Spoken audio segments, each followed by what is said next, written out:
இதெல்லாம் என்னோட குழந்தைங்க பெரியவங்க அனைவருக்கும் நான் ஒன்று சொல்லிக்கிறேன்.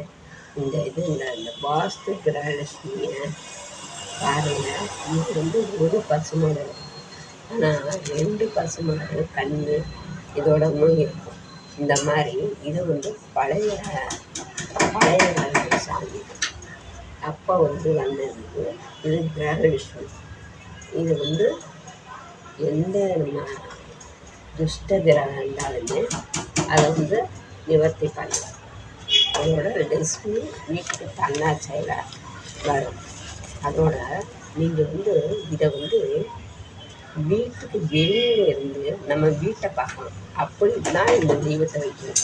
இது வந்து நிலப்படி உள்ளே வர்றதுனால வெளியிலேருந்து உள்ளே வருது. அதனால் இந்த படத்தை வந்து நீங்கள் வந்து வெளியே